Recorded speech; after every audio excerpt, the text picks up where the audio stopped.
Menristek Dikti Bambang Brojonegoro mengatakan Indonesia telah berhasil mengembangkan dan membuat alat rapid test sendiri. Dengan adanya alat rapid test lokal ini, maka impor alat rapid test tidak lagi dibutuhkan. Berikut penjelasan Menristek.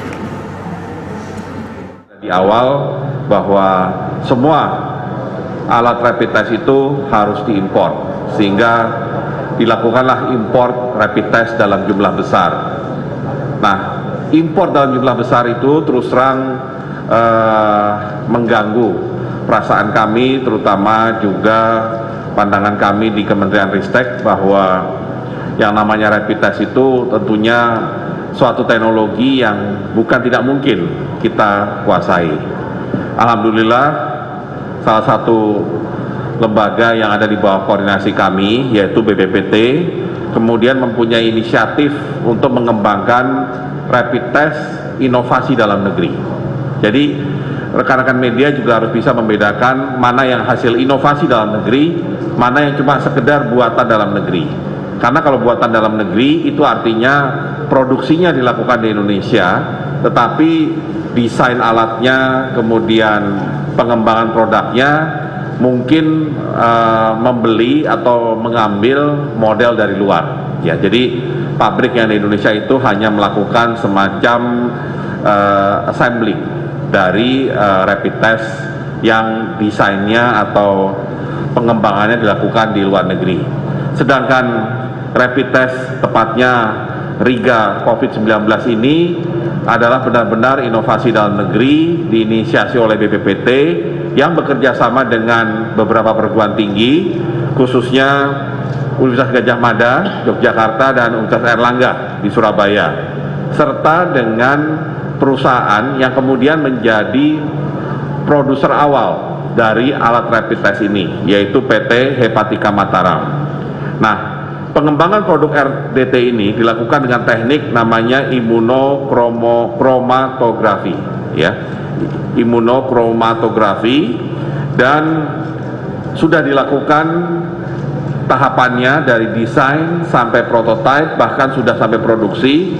Dan yang perlu rekan-rekan media catat, ini dilakukan dalam proses yang sangat singkat, ya, hanya sekitar 2 bulan, 2 bulan dari nolnya sampai akhirnya sudah diproduksi. Nah, apa fitur rapid test yang merupakan inovasi anak bangsa ini? Produknya atau rapid test ini cepat dan praktis dalam penggunaan. Hasil deteksi muncul dalam waktu 15 menit tanpa membutuhkan alat tambahan maupun tenaga yang terlatih, ya. Jadi artinya bisa dilakukan sendiri.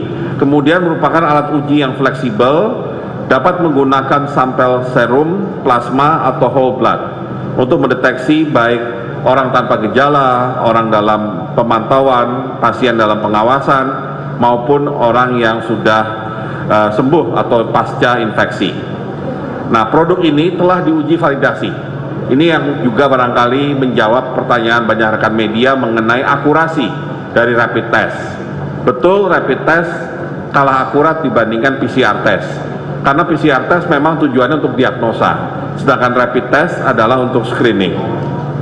Nah, khusus untuk produk Riga COVID-19 ini sudah dilakukan uji validasi skala lab dengan hasil nilai sensitivitas untuk IgM-nya 96,8%. Kemudian untuk IgG-nya 74% melalui pengujian pada 40 serum pasien yang positif dari Baritbangkes, ya, artinya yang dilakukan dengan RT-PCR.